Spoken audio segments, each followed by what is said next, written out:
Hello, and welcome to the show Goldsquadrongays. It's the podcast where two Star Wars loving gays break down each episode of their favorite Star Wars TV shows while also being gay as hell. I'm your host, Bradley Brower. I'm your other host, Charles Rogers, and welcome back to the show, Bradley, after spending some time away. Back again. Yep, how was not having to be on episodes for another 2 weeks? You feel good? You feel refreshed? Feels exactly the same as I edit the episodes, so I feel like I haven't left. That is true, and shout out to Bradley. You had to do a significant editing job on one of them. I did. Due to a technical issue. Although it was good. I mean, at least it was a good episode, because had it not been an episode that I enjoyed, I probably would not have wanted to re-edit that episode, and I would have been like, this is terrible, you're just going to deal with it. Well, I'm glad you did, and everybody can go check out our bank of 4 Legends episodes that I did, covering 3 books I really like, and 1 book series I wasn't very familiar with. So, going forward, I'm sure some of you may have looked at the episode title and gone, are we still on that? And yes, we're still on that. We are not doing TV currently. We'll get to why in a second. We are going to be doing something else. But before we get into the episode proper, I just want to take a minute to speak directly to our audience and say thank you for continuing to listen to the show.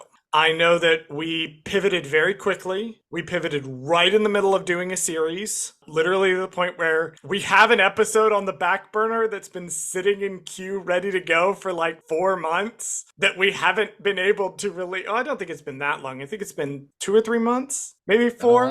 It's been 90 days. It's been 90 days this episode's been in the can. I know that doing the Legends content and doing the book content is a bit of a change. And for those of you who have stuck around, or those of you who have checked us out, because we're doing something different, I just want to say a personal thank you from me for that. I also have another message to deliver that's not quite so nice. Okay. Which is getting into the, if you are just now joining us, why are we not talking about a TV show, despite the fact that Bradley's intro says TV? Well, the WGA is no longer on strike. This is true. However, hooray, yes. Hooray. We love that the writers fucking bent the AMPTP over and just fucking beat a deal out of them. That was fantastic. SAG-AFTRA is still on strike. And actually, as of recording this, it is October the 12th. It's going pretty badly. They were negotiating for about a week and a half. It all fell through this morning. They're not talking to each other right now. We don't know how long this is going to be. But SAG-AFTRA are the ones who specifically requested people don't do promo for current shows and don't do rewatches for old shows on streaming platform. That was a SAG-AFTRA request, not a WGA request. I understand that for some people the content leans more toward review or critique. We fall into that category. We have made the choice not to cover the Ahsoka show while the SAG-AFTRA strike is ongoing, in solidarity with that ongoing strike. Now, I already hear the criticism to this. And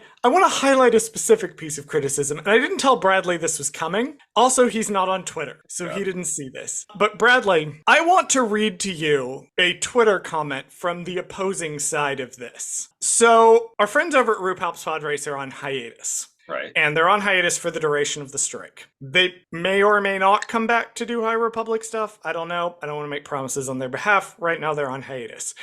Claudia, who is one of the hosts, wrote an article about Ahsoka as a journalist, as a critic. The RuPaul's Pod Race account retweeted it and said something to the effect of, we're not covering Ahsoka because of the WGA strike. Here is this article Claudia wrote. And someone whose ad I'm not going to read replied this. And I want you to brace yourself, Bradley. Are you braced? I'm braced. Right, I'm going to try to read this phonetically as it's written. No one could care about another podcaster's thoughts, and no one cares that you didn't review it just because you stand with a union that you don't even work for, and you're nowhere as educated as people like me who read books, comics, games, hit enter, so new paragraph, audio dramas, to even give an input. I mostly did this because I wanted to see Bradley's face in the screen. I do want to respond to this directly here. And I just want to say, if you look back at our criteria on this podcast, I think that it's very clear in our recent output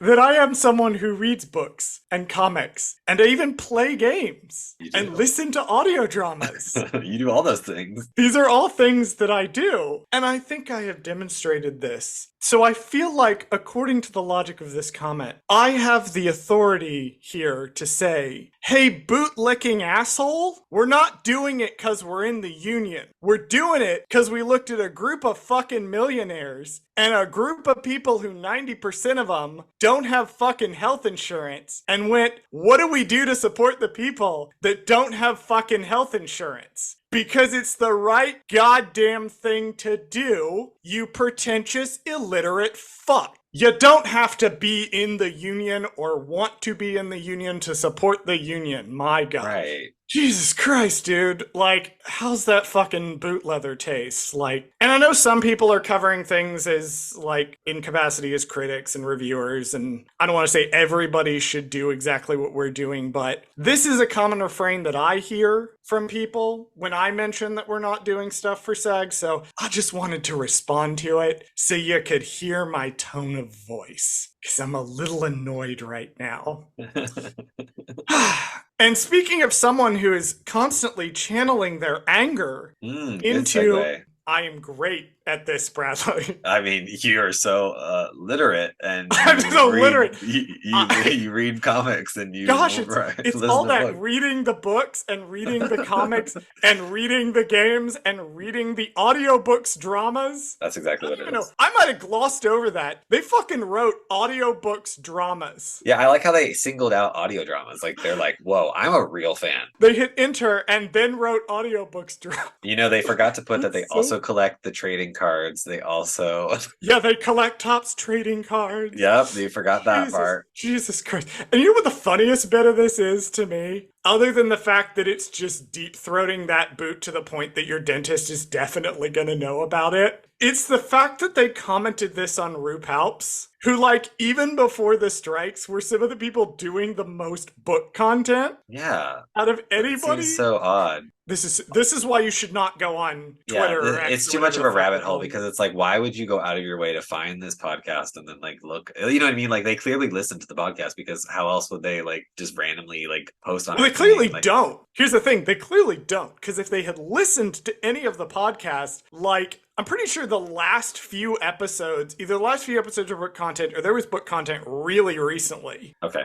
Because they, like, had just done something, I think, with Convergence when they went on hiatus. Absolutely crazy to me. Anyway, don't go on Twitter. It's stupid. So I'm going to keep dunking on this person because this is really funny, but I promise I'm going to stop after this. Okay. Hope, our friend Hope Mullinex from Guys and Jedi and For Light and Dice, I briefly forgot the name of my own podcast, responded basically saying, don't be a dick about this, you know, you're being an asshole. To which the person replied, I don't need people's negative reviews showing up on my timeline, and especially from those who don't know much about Star Wars outside of the movies and TV shows. And I put the comment in specifically, like, because that's how it's written. And I'm like, okay, first of all, this article was not a negative review. Right. Like, it's about a specific thing. It's not that. I can see how you would think that if you didn't read the article, which I did, and I don't necessarily agree with everything Claudia said, but she makes her points very, very well. But I think Hope summed up my biggest response, which is half of RuPaul's Pod Race episodes are books. Yep, there you go. That's fucking amazing. Anyway, speaking of anger, let's talk about what we're doing, because we're doing something different for a couple of weeks. Something I've never thought about doing ever. Yes, I have definitely not been pitching this to you since we reviewed Inquisitor Rise of the Red Blade. I have been relentlessly pitching this idea to Bradley. I'm like, please, can we do a variation of this? We are going to cover the 2017 run of Darth Vader. So we picked comics And we specifically picked comics, one, because Bradley likes Inquisitors. Spoiler, there's a lot of Inquisitors in this. But also because Darth Vader is in an interesting spot where it stands alone as a self-contained story. If you read the 25 issues, it will not cross over with any other comics. It will not reference the events of any other comics in a way that's not easily glossed over, and you can read it beginning to end and get a full story. It's not like the other interconnected runs. This one is a nice 25-issue run that largely keeps contained on itself. The other thing is it's really fucking easy to access. It's on Marvel Unlimited. Just get Marvel Unlimited. Not only will you get this comic, access to this comic as much as you want, you'll get a huge Marvel Comics library. Like, it's so... If you want to be a Star Wars comics person and catch up, it's like 8 years of Star Wars comics is in this app. It's subscription-based, $9.99 a month. This is not a sponsored plug. I promise I just really like Marvel Unlimited. I think their dynamic reader is a really great way of reading these things. So that's how we're reading it. And if you're following along with some of our other podcasts in our sphere, you may find it useful to read other non-Star Wars Marvel comics. Please listen to Marvelous Divas. They are doing House of M right now, and it is very good. I have never read it, but now I want to read more X-Men comics. Okay, all of this to say we are covering Darth Vader and Bradley. Today we will be covering issues number 1 through 6. So the first arc, the arc is titled The Chosen One. So the issues are The Chosen Ones parts 1 through 6. Would you like some additional information, Bradley, about The Chosen One arc of Darth Vader 2017? Yes. Wonderful. You couldn't really say no. I know. What was I going to say? No, I think we're good. Somebody did. Here. I think Andy was like, what happens if I say no? And I'm like, well, right. I do it anyway. Right. We stop and then we reset and we say, Andy, try it again. Say yes. You have to say yes. Say your line. Thank you. There's a script. Okay. Say your line. Read off the page the opinions I gave you to say. Right. So all of Darth Vader, issues number 1 through 25, they're all written by the same writer, so I'm only going to talk about him once up front. And that gentleman is one of my favorite Star Wars writers, because if I put my hand over his last name, I can pretend I wrote some of the best Star Wars content.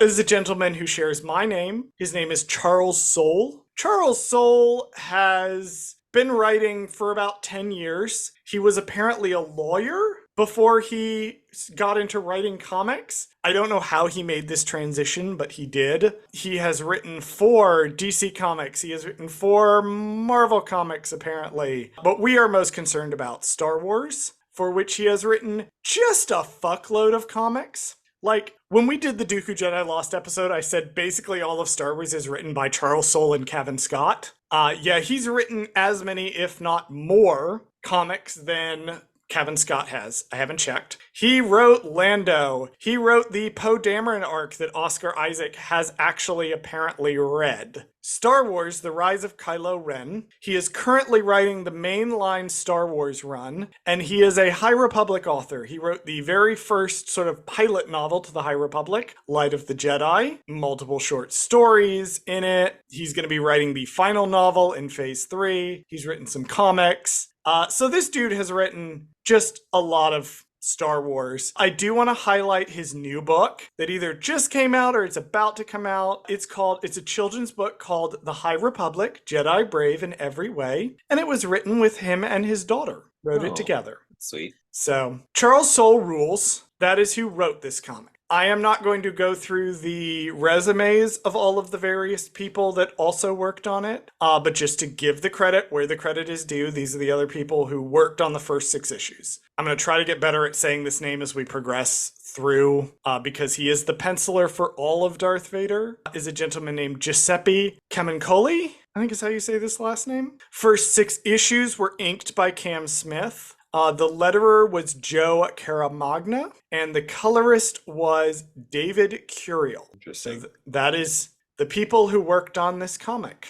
Bradley, do you have an opinion on that before we get started? Before we get started, I don't know if you even know the answer to this question, but because it's, I don't know, digital, or like they clearly make it on a computer now. It's not like they do it. You know what I mean? It's not like they hand draw all this stuff and then I don't know. I maybe I don't know how comics work nowadays. Like maybe they, I you know what I I mean? Like do they I ink don't anything? know. That is an excellent question of what an inker does because they're scanned in digitally, but I don't know if Right. they're drawn I imagine they're drawn digitally. That Right. is an excellent question And then to maybe which I they're do just not maybe they're know. just still called inkers. Like maybe it's not like not traditionally like they're taking literal ink and putting it I on like believe thing. that's what's going on. My theory, at any rate, I am not a comics books person, so I could not tell you definitively. My theory is that it's the same thing because inking, like setting the lines down, Right. I imagine is probably it's a specialized task. Right. So it's the same as if a digital artist like will sketch something out Right. Right. and then Right. they'll have Right. to go in and ink And it. add Like the lines. Yeah.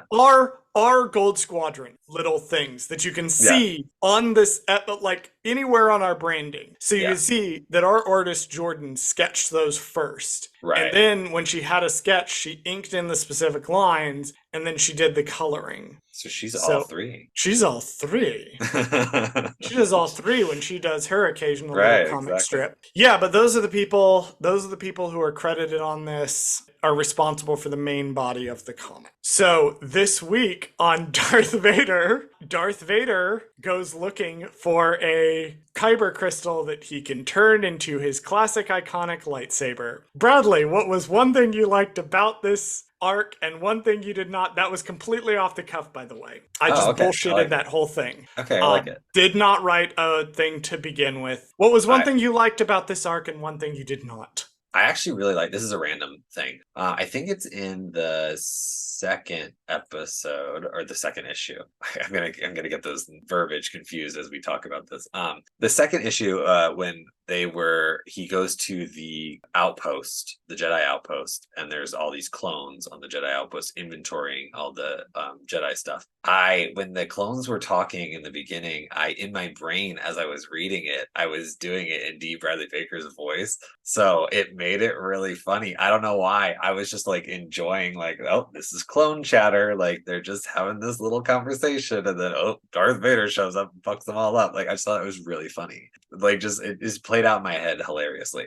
And that maybe that has nothing to do with the actual story. I just thought it was funny. One thing I didn't like, I didn't like how they introduced a new character, the Jedi Master character, and then just kind of killed him later on. Like it's just like, okay, he's done. Like that's no fun. Like I wanted him to maybe be more having something to do throughout the rest of the series. But I mean, I thought his character was good and I liked what he did and I liked how he wasn't just somebody that Darth Vader could just push over in 3 seconds and then call it a day. So I think I liked that. But other than that, I was like, oh, I kind of wanted more from this new character because he was interesting, at least. Yeah, one thing that I really liked, and I'll just address it overall. I particularly liked it in issue 1, but I liked it overall in the comic, was the relationship between Palpatine and Vader. And we're gonna see this like throughout the entire run of the comic Okay. is going to kind of underpin the way that Palpatine's kind of using these very smooth words with Vader and is just fucking him around constantly. Like he'll say like, "Oh, you're my friend, but if you ever touch me with the Force again, I will fucking kill you." I'll fucking kill you. Yeah.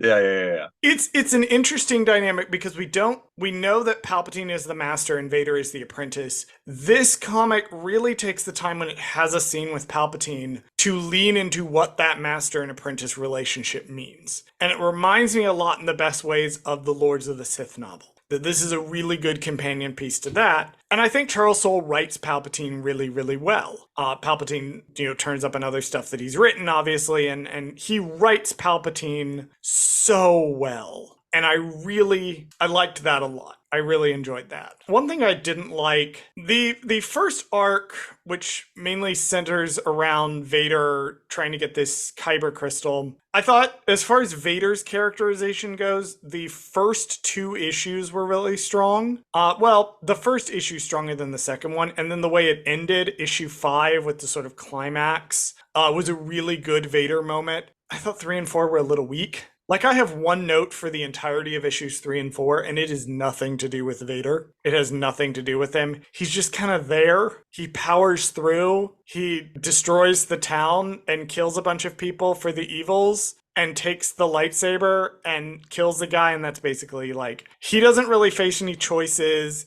We don't really learn anything about Vader through these issues. So that was the one thing that as I was reading through, I found myself kind of going, next panel, next panel, next panel, next panel, next panel. Let's get to the stuff that I'm actually here for. Right. And I think it goes back to what you were saying too. They introduced this Jedi character. He's interesting, and we'll get to him in a minute. He's interesting. We don't get a lot with him. He doesn't operate very much as a foil for Vader, I felt like. He's just an obstacle for Vader to overcome. And Vader overcomes him, and there's really no tension there because we know Vader's gonna obviously win. We know what's gonna happen here. So that was the one thing. If I had to pick something that I disliked, I would say that would be that one.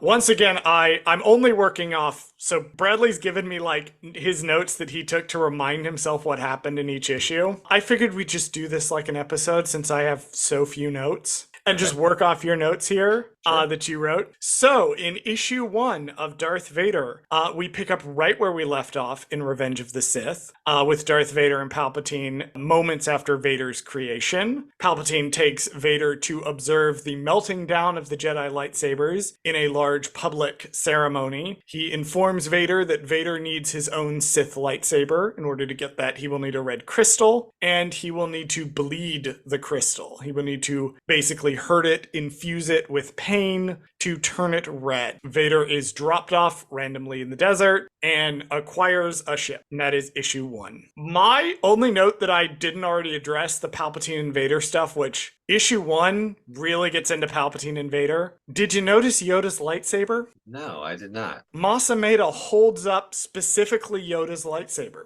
Oh. Would it surprise you to learn that this became retroactively controversial? I would not be surprised, but I don't see how. Cast your mind back to a show on a streaming platform wherein the character of Luke Skywalker has Yoda's lightsaber for some reason. Do you remember that scene? I didn't even know he had that. Oh. That whole scene, yeah, with Grogu. Yes, with Grogu. Oh, okay. When he has the lightsaber, Yoda's lightsaber. So when that episode aired, I mentioned it on our coverage, people were like, wait a minute, Yoda's lightsaber got destroyed. Right. And so clearly this is the lightsaber he drops, that he loses in the Senate fight. Sure. And it's being tossed in to destroy symbolically with all of the other Jedi lightsabers. Of course. When that episode aired, people were like, wait a minute, that got destroyed. Is this a giant continuity error that's going to break canon? I'm going to go with no, because someone's going to write a short story about how a clone grabbed it out of the fire real quick before it blew up and then sold it on the black market or some bullshit or something. I don't know. Would it surprise you to learn the solution was even more simple than that? Oh God, what is it? Yoda's 900 years old. He has more than one lightsaber. Oh, shut the fuck. He has more than one. Of course he does. There's a visual dictionary for like Empire Strikes Back or something that specifically like shows his lightsaber in a box in his hut in Dagobah, and like the explanation is he has more than one lightsaber. But this section right here caused so much stupid controversy. That blows my mind because, okay, first of all, I thought the whole point of the Kyber crystal thing was that when you're like a young Padawan or whatever, you go to the fucking planet and you go look for your crystal, and it's like a whole ceremony bullshit thing. And you're like, oh, I have the one crystal that I was ever gonna fucking get. And then it's like, okay, great, this is special to me. And now you're telling me that there's just multiple crystals all the time and everybody can just get one whenever they fucking feel like it. Well, presumably you would have to go through the gathering multiple times. Like if you lose your lightsaber. Right, yeah. Or it's like, presumably they have ways set up here to like, I guess, have you go back and do it again if you also, need to. I guess like you wouldn't true. go like in class, you would just like go whenever you feel like it. Go whenever you feel like it. Yeah. Presumably Yoda in 900 years at some point has done this multiple times. I guess that's true. Also, like Ahsoka has two lightsabers, so even when she was a young Padawan, you know what I mean? So I guess Well, she she, she presumably got. yeah, a second one at some But point. even hers get like fucked with because there's like she has the lightsabers and then Anakin turns them blue, even though in the Ahsoka novel they're green, and that was another controversial Oh thing when God. the Clone Wars trailer came out. Would it surprise you, Bradley, to learn that Star Wars fans are a nitpicky bunch of assholes? I believe it, honestly. I didn't think so before, but now. I know in 2 years of making the show, you've never encountered. Never encountered that before. But now that you've told me that Yoda has more than one lightsaber, I can Yoda see has it. more than one lightsaber. In 900 years, he got more than one lightsaber. Sure, great. I love it. The I mean, amount of consternation this my head caused. canon is that Masamune made a fake lightsaber that looked like Yoda's lightsaber to spread propaganda and be like, look, Yoda's lightsaber is being burned, and then he threw a fake one in there, and then they couldn't That's find the also an real one. explanation. Here's That's my my thing. fake one. So I've just spent the last 5 minutes making fun of how stupid this controversy was. I'm gonna get serious for a minute. Here's one of my things with Star Wars. Is one, it's a mythology, not a history. Not everything is going to line up. That's how mythology works. We can't all be Rick Riordan and make it make sense. Two, I feel like Star Wars fans, when they're confronted with something that doesn't make sense like this, they rush to call it an error instead of trying to apply any sort of creative logic as to why things might be the way they are. Like, this is just a broad Star Wars fandom issue that Yoda's lightsaber gets destroyed in 18 BBY, 19 BBY, whenever this is taking place. It's one of them. And then Luke magically has it again in 10 ABY, or whenever the fuck the shows are taking place. So rather than apply our brains and say, gosh, I wonder if he maybe has more than one, or the one that was destroyed was a fake.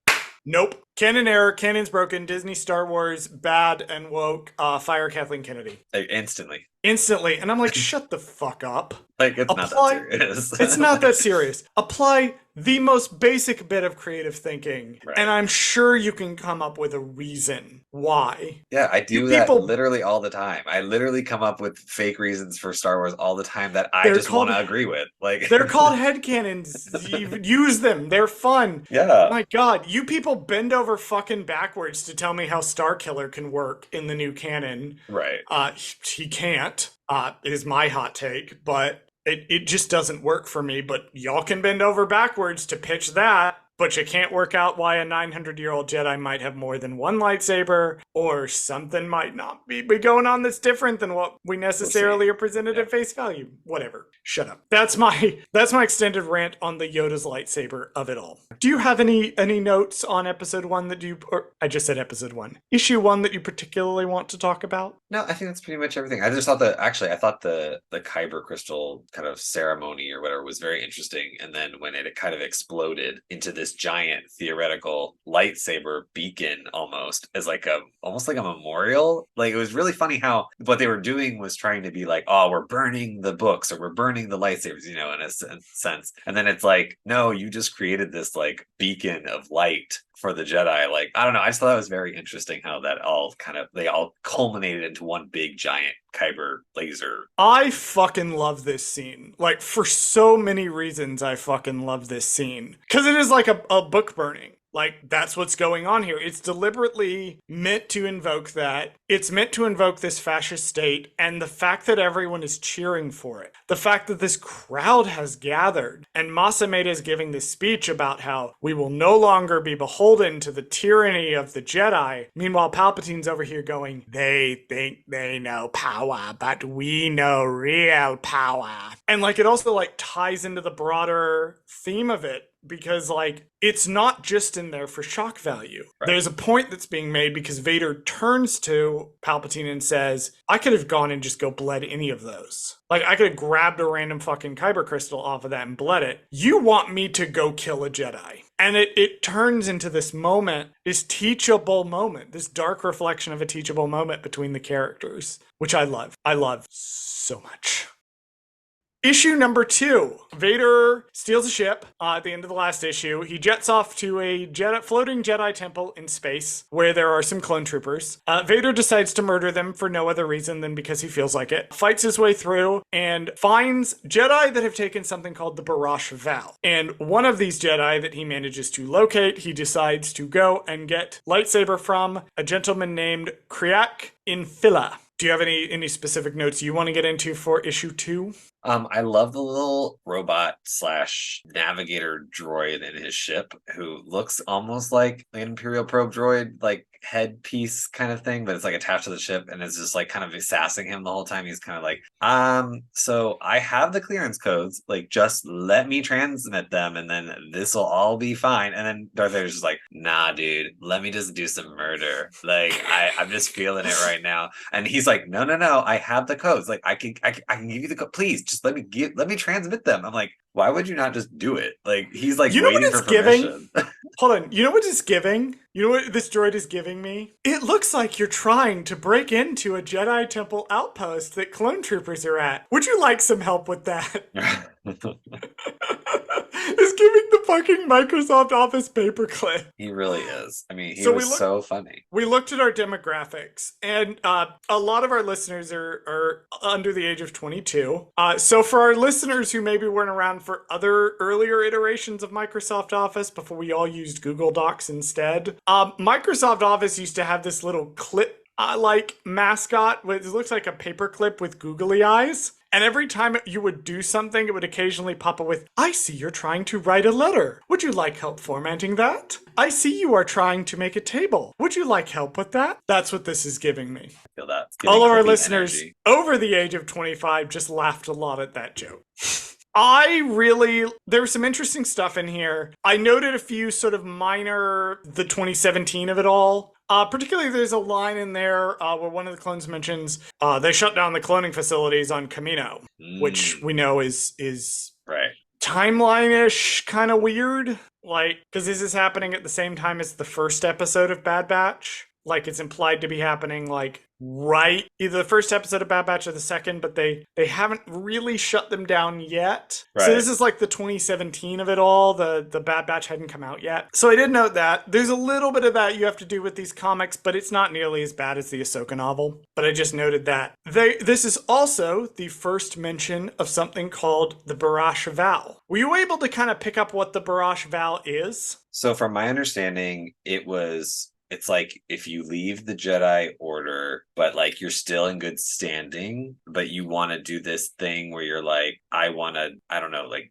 be a monk, but like not follow the religion. I don't know. It was kind of confusing, but I feel like I kind of get it. So the way it works is if you fuck up, like super hard, like unbelievably, incredibly hard, and particularly you're having a crisis of faith. So you tried to follow the Force, you made some terrible mistake, you can take this Barash Vow. And what it essentially does is that you forswear any involvement with the Jedi Order whatsoever. You don't stop being a Jedi, you just basically forswear involvement with the Order, and you go off to commune with the Force. You can do it for the rest of your life. You can do it for a set period of time. You can do it until you feel like you have fixed whatever was causing the issue that caused you to make that mistake in the first place. It's a really big deal for somebody to do it. It's not done very often, but that's essentially what it is. That's why this Jedi, Kriak says later on, I consider my Barash Vow over, my exile over, because the Jedi have all been slaughtered. That's what that is. The Barash Vow actually dates back to the early High Republic era. It's named after Barash Sylvain. Barash Sylvain is cordially invited to repeatedly step on my neck until it breaks. Bradley... I love when Bradley rolls his eyes, because here's the thing about Bradley rolling his eyes, listener. He doesn't roll them around. They flick up. Like, it looks like he's, like, descending into a trance, because they, like, flick directly upwards into the back of his head and flutter for a minute, and then return to their position. It's so bizarre looking on the camera. I'm It communing looks with like the Force. That's it all I'm looks like he's saying. fucking communing with the Force or some shit. But yes, if you are a High Republic reader, particularly Phase 2, and you remember Barash Sylvain and the ending of the Blade comic, this is the first canonical mention of the Barash Vow that was named after her. So issues 3 and 4 I am combining into one thing, because effectively they are 2 parts. Vader finds the Jedi Master. Vader fights the Jedi Master. The Jedi Master makes Vader climb up a mountain and then dumps him off the mountain, and that is issue 3. Issue 4, the Jedi runs down to town and is like, I need my ship, but the ship is not repaired, so we meet a plucky little family that's surely adorable. And if you're a Dark Side Divas listener, then you'll recognize this counter when I say, ding on the I really like this character, I hope they survive the issue counter. Adorable little family, but Vader turns up on top of this large dam that overlooks the town for some fucking reason. Even though there's mountains right there, they just decided to build the town down under the dam. Whatever, we don't have time to get into that. They fight more. Vader gets the lightsaber. Vader breaks the dam, kills all of the people for no fucking reason other than to just be an asshole, and kills the Jedi and fucks off. He's gone. The only note that I have for issues 3 and 4 is I want to talk about this Jedi. Okay. Krieg and Phila and his whole fucking dumbass bullshit. Because this man really genuinely believes, like full ass believes with his whole chest, that Vader is just gonna hurt him. And never mind that he went to the town. He he thought Vader was dead, but like he went there and he was involving the local people. Like Right. he had already involved them when he left his ship with them. Like he really thought Vader was gonna leave them alone and was genuinely surprised when he didn't. And I'm like, you have not encountered many Darksiders, have you? Yeah, because he even talks to his robot or sorry, his droid, and the droid, he's something like, he's like, I'm not sure if it's a Sith or not, but I mean, he's fucking angry, so who knows what he could be. And it's like, so you know that he's unstable at least, like You know he's unstable, taps into the Right. dark side, and just tried to fucking murder you. Right. Do you not think that, like, he's gonna pull some bullshit like this? I guess the implication is supposed to be that, one, this guy doesn't know Vader very well. He's just assumed he's become overconfident. Right. His overconfidence is his weakness, and his pride was his weakness. And that ended up getting him killed, and kind of got a lot of people killed. I'm not going to blame him totally, because he did, one, he thought Vader was dead, and also, two, he had no way that this was going to happen when he left the ship with those people. But his genuine surprise was something that was very interesting to me. When he was kind of like, no, the fight's between us. And Weder was like, oh, that's so I don't cute care. that you think that. Yeah, he's like, I don't give a shit. I don't give a shit. I do think though it's weird. My weird thing about this whole, Vader breaking the dam and murdering the whole town kind of thing is that I just don't know if I believe the characterization of Vader yet to be that vindictive and murderous and like this early on, just because he just doesn't like have a purpose for doing it. I don't know. I don't see the reasoning behind it other than he's being an asshole. Like he's just doing it to do it. Like he just kills the clones to kill the clones. He just kills the town to kill the town. Like there's no motivation other than he's just mad. Like I don't quite understand that characterization yet. Like I would get it later on if he had been like, Palpatine had kind of put him through some ringers. But right now he really just made him. And then it was just kind of like, okay, you're just getting used to your body and that's why you can't defeat this guy. So I get that aspect, that characterization, like, oh, he's not as strong in his new body, he's not used to it, or his new suit or his robot suit. I don't know. I just don't quite get. I don't believe the Vader would be a murderous, vindictive person for no reason all of a sudden. I agree, but we'll get into specifically why I agree in the next issue. But I will say, now that I think about it, all of the people we've seen Vader, if we're looking at the Revenge of the Sith story, up through this, because this directly follows, all the people up to this point we've seen Vader killing are people he has thought needed to die. That is, yes, he kills the younglings at the Jedi Temple. He genuinely believed that all of the Jedi needed to be exterminated. He was not doing that just for the evils. He wipes out the Separatists because he genuinely believes they need to be wiped out. He wipes out the clones. Okay, that one was just for the evils, but they are clones technically they are the bad guys at this point. I do feel a little bad when they get murdered, but it's a little more morally ambiguous. Yeah, it's hard for me to But go justify the when clone we ones because they're technically still on the side of the Empire. They are, and they're clearly defending not it. brainwashed in this either. They're written Right. to be like, yeah, we knew about the chips, but we didn't have the Bad Batch. So we didn't have that characterization of the clones. Right. They're bantering, they're talking, And they're just like, it's another day at having the that little office. Yeah. moment. They bitch about the assignment. And yeah, like they're faceless and they have the white, and we're supposed to associate them with the bad guys by this point in the story. But yeah, you're right, even that one kind of rings hollow. So when Vader's like, yeah, let me murder all these people real quick for no reason, he just decides he's gonna do it. Yeah, that one does ring a little bit hollow. And they're for a particular reason that we'll get to in the next issue. But I found the Jedi an interesting in that the little bit that we get. We see that he's very prideful.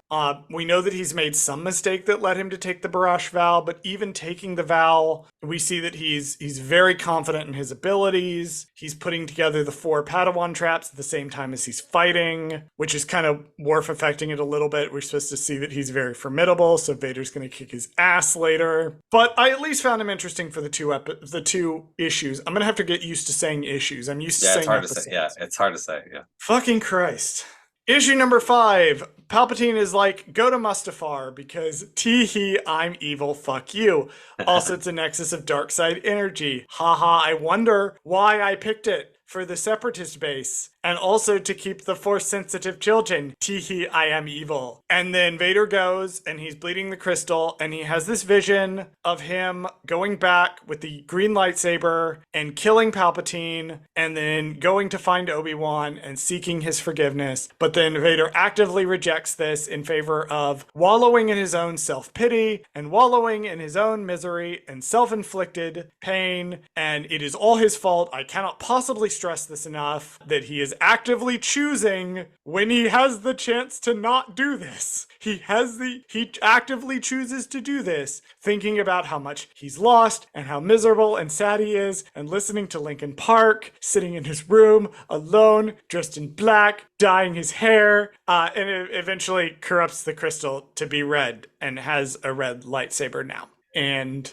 I believe it is also this issue, Tarkin briefly shows up to talk about how the Death Star will totally be completed on schedule. Going straight into it, I do want to say this was what made those last 3 issues, the cruelty, ring a bit hollow to me. This should have been the moment where it started, because this is one of the moments where where Vader has the chance to become Anakin again, where he has the chance to let go of Vader, he has the chance to do the right thing, he has the chance to make it right, and he actively rejects it. That should have been the point where we got the murdering civilians. Should have been after this. That's why I think it was kind of an issue to me, because this should have been the emotional climax of the arc. We should have seen Vader holding back and not committing, and this should have been the moment where he committed. Yeah, I think I agree with you, because the fact that the crystal shows him a vision of like, hey, if you were to just go back and kill Palpatine, atone for your sins, go find Obi-Wan, and just you would literally make everything right again by doing that. You can literally be fine if you just go atone for your sins and just go beg for forgiveness from Obi-Wan. Like, it's all gonna be fine. Just here's what you got to do. And he actively, like you said, he actively just goes, nah, it's too late. He says no. Yeah, he's like, nah. Says the word no out loud. No. No. No, but he literally just goes, yeah, you know what? It's just too late. But it's like, no, it's literally not too late. Yeah, you just murdered a bunch of more people, but still, like, let's focus on the good parts, and all you gotta do is kill Palpatine, you'll be fine. Like, but babes, there's no point that's too late. And even the vision in the crystal, like, we see a little bit, because it wouldn't have been the Jedi way to go in and kill Palpatine. It shouldn't have been the Jedi way to go in and kill Palpatine. Kind of, depending. Charles Soule does some really interesting things with what it means to be a Jedi. And there's a line, and I remember it specifically because the Divas just did Light of the Jedi, and there's a line that specifically Loden Greatstorm is thinking about a situation he's currently in. I don't have time to explain it. And he basically says, Jedi will try to save as many lives as possible. However, there comes a point where you start ranking them. And you start prioritizing the innocents over the people who just tossed a child out of a ship. And it's sort of this interesting way that Soule kind of explores how you can do the right but not stupid thing while still being a Jedi. And I think there's an argument to be made that going in and taking out the Dark Lord of the Sith does not violate any sort of Jedi code. But on the other hand, the fact that he thought about doing that first and then going and finding Obi-Wan, that says some things about Vader's psyche at this point. Right, because like theoretically, if he had decided, okay, I'm going to do the right thing, he should seek out forgiveness from Obi-Wan first, then be like, hey, let's team up and go after Palpatine together and end this once and for all. Like that would be the Jedi thing to do. I think more so the Jedi thing to do. And then, but his first instinct is, nah, murder. Nah, then murder. Exactly. Keep in mind, put a pin in as we move on to the next issue. Put a pin in Mustafar here and the whole locus of dark side energy thing. This will be relevant in a later story arc. Okay. This will come back. Issue number 6, the final issue of The Chosen One. Palpatine's like, hey, Vader, good job. You can fix your suit to make it more in line with what you want. Also, go to this library for some reason. And Vader does it and runs into a mysterious figure who's wandering around trying to get access to the books. Surprise! It's a Palin who duels Vader and has a spinny lightsaber and does dark side stuff. And Vader fights him for a little bit and then's like, yeah, I'm just testing my suit, eat shit, pummels him into the fucking ground, is about to murder him, and Palpatine is like, hey, buddy, hey, my bestest friend, so don't kill that guy. He's the Grand Inquisitor. Also, I totally put together, without telling you, this whole little, like, subsect of dark side fusers and former Jedi who are gonna help you hunt down the Jedi. You're in charge of them now. Go nuts. And then we meet many Inquisitors. We'll get to all of them in a minute. And Vader's like, damn, I got some Inquisitors. I got my red lightsaber. Let's hunt down some Jedi. I'm sure there's some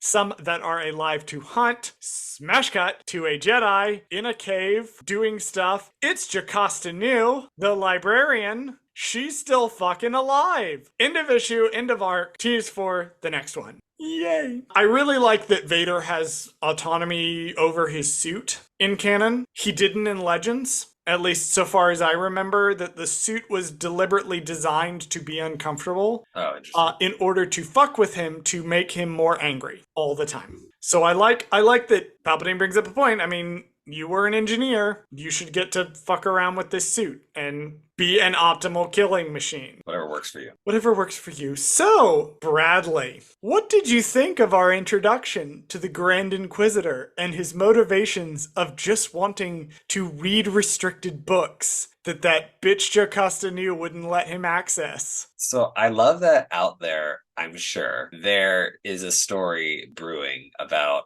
a young little Grand Inquisitor who went to the library one time, tried to get into the restricted section, and then Jocasta Nu said, no, you can't do that. So he drank some polyjuice potion and he snuck in and he went into the restricted section anyway. Christ. And I'm just kidding.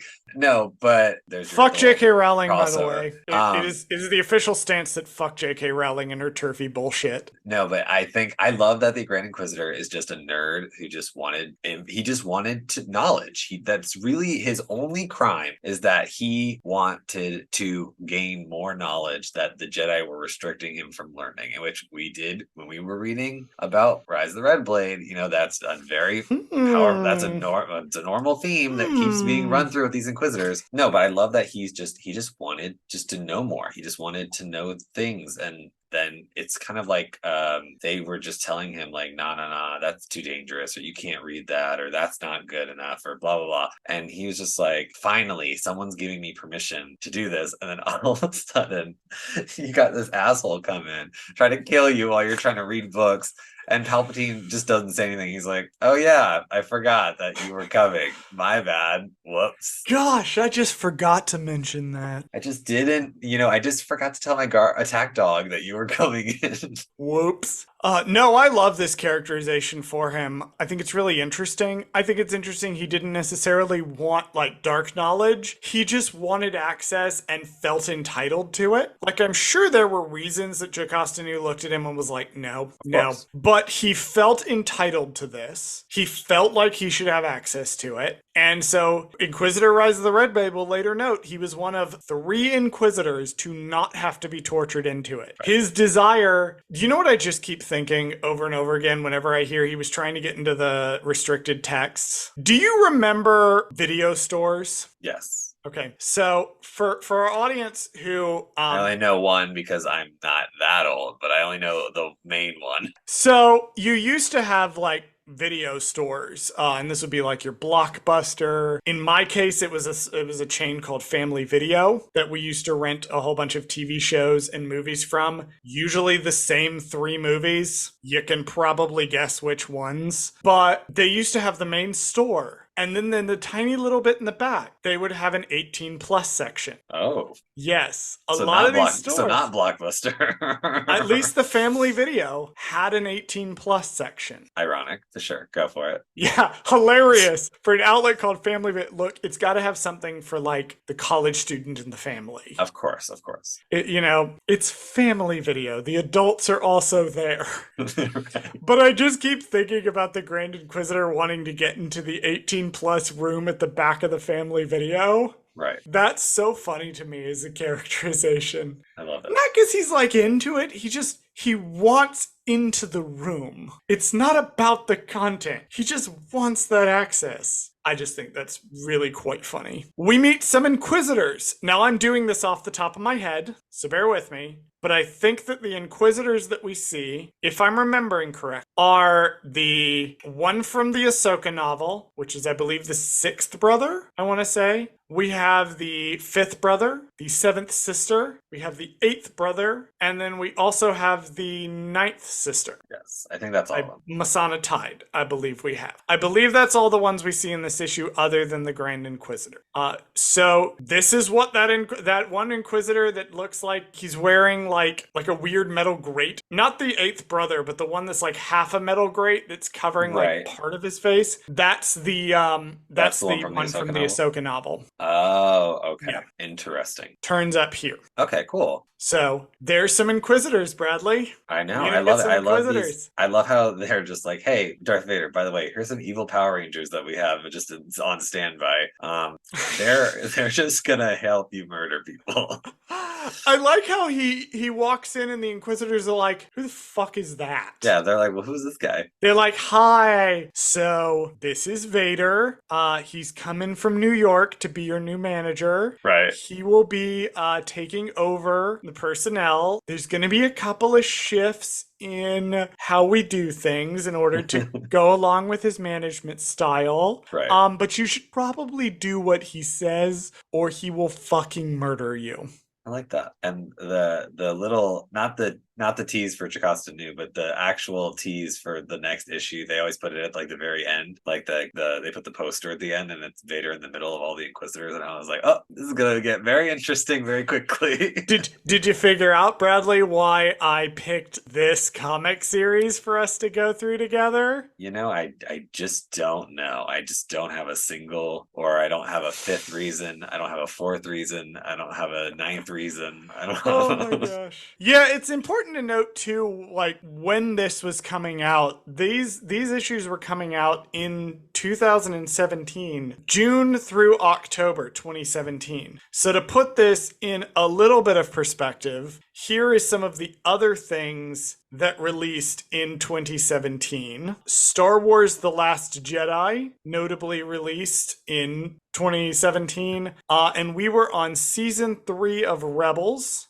It looks like, just going through. We were getting our Rogue One tie-ins, a few of them. These are the main things I can see that, at least when this arc was written, that's where we were. We were in about season 3 of Rebels. We were gearing up to The Last Jedi, which was going to come out toward the end of the year. And that's what was happening. That makes a lot of sense. So I don't know, when did Fallen Order come out? Let me see. Fallen Order. This is the thing Charles didn't research. Fallen Order would not come out for another 2 years. So they introduced the Ninth Sister here first. Yes. So this was Darth Vader #6 was the first appearance of Masana Tide, aka the Ninth Sister, a full 2 years prior to Jedi Fallen Order coming out. Now, conspiracy theory, I don't know how long it takes to make video games, but I would assume that they were either creating her beforehand and then they were like, hey, we want to put her in this comic book too. Why not? Because this will come out eventually. And then this video game she's in like is also going to come out. So like, let's just throw some Inquisitor stuff in here too. I don't know. I feel like she would have had to be created before in the video game world before she would have been in the comic book world, because I feel like that it would take longer for the video game to be made than it would of the comic. So the game was first announced on May 4th, 2016. So it was at least in the early stages of development in 2016. So then, yeah, I'm sticking with my conspiracy theory. I think your conspiracy theory is probably right. They knew about it. They knew she was going to be. So chances are good they were developing this Inquisitor character for the game, and that at the same time they went over to Charles Soule and was like, hey, we're going to have this Inquisitor. You can put her in early. There's going to be this other Inquisitor. Do not put her in. But right. this one you can have. Yeah. I feel that. Yeah. Because I think the other one she's integral to the plot. The other one's just kind of like the Ninth Sister's just kind of there. Yes. And you are familiar with the plot of Fallen Order, but I don't think I've ever played it. I've never played it, and I vaguely know the plot. I've never watched the whole cinematic throughout, but I've watched like the first 15 minutes of it. Masana Tide, all of it. Masana Tide is not like super important to the plot. Gotcha. She's just a cool thing. Yeah, she's just like a cool thing that is there. But yes, she appeared here first. And then we got Jocasta Nu, which I was delighted to see when I first read this. I saw that and I was like, wait a minute. Hold on now. Didn't I couple reviews back or something? I said something about Jocasta Nu and Grogu, and I was saying something about how wouldn't it be cool if Jocasta Nu was the one that saved him? And I was like, did she even survive? I knew this comic existed the whole time. Exactly. So I was like, well, now the fact that you knew that she was alive this whole time and you didn't say anything. Well, for now it looks like I don't know. For now, she's not in the original movies. Right. So there you go. She's not in anything else. We're gonna see how long she lasts for this world. Watch them like retcon her being in like Andor. She's like randomly gonna be in Andor. Well, because here's the difference. Because Tony Gilroy clearly goes and talks to the story group, right? And certain other people are a little nebulous on whether or not they have conversations on whether or not a thing has already been done or needs to be addressed. Gotcha. I'm not saying certain people that make Star Wars shows currently can't read, but that is directly what I'm saying. Well, no, they can read some. We'll get they can read, they just choose not to look at certain other things.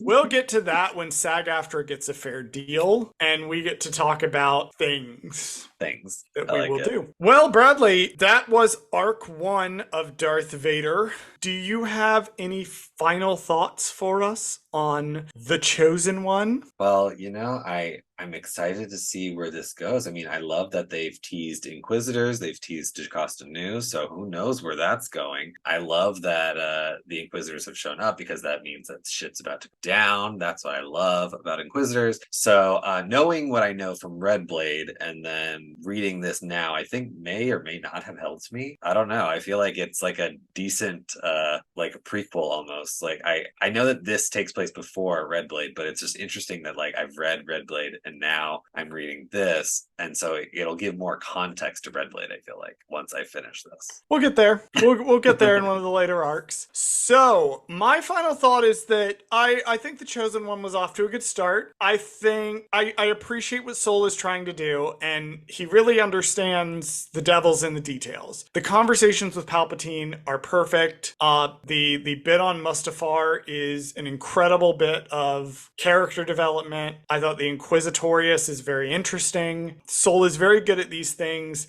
Thus far, the comic is a comic about Darth Vader, but I wouldn't say Darth Vader is necessarily the driving force of the plot in it. It's things that are happening to him. Right. So we'll see if that changes by the end of this particular 25-issue run. Because spoiler alert, I've already read all 25 issues. I already know what happens in them. So it's off to at least a very good start. Agreed. And I know for a fact Charles Soule is a good writer, so I'm buckled in to go through the rest of this journey. We will be covering this comic series regardless of what happens for the next between 5 and 6 weeks. Tentatively, we are slated for 5. However, the final 2 arcs, Burning Seas, which is another 5-issue arc, and then Fortress Vader, which is 7 issues to get through. One or both of these may have to be split up. We will know when we get there. But for next week, we will be covering arc number 2, The Dying Light, parts 1 through 4. If you're reading along with us, that's issues 7 through 10. Alrighty,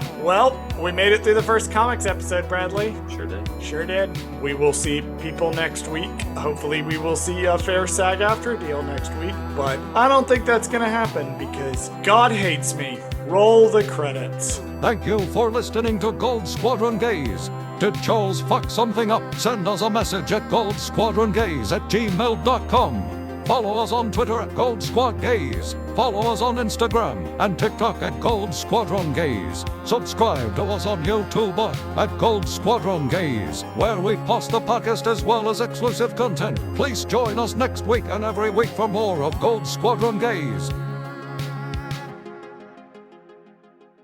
Have you been seeing his shit recently? It's gonna be a banger album. I can already tell. What is this? What is this late 20s twink doing? It's hypersexual. It's great. It's first he has this whole song named after fucking poppers. Right. Then he does that fucking new video or whatever where he's like shaking his ass in it. And now he's got this song all about like hooking, all of his straight friend can like come hook up with him if he feels like. Troy, I am so fascinated by what this man is doing.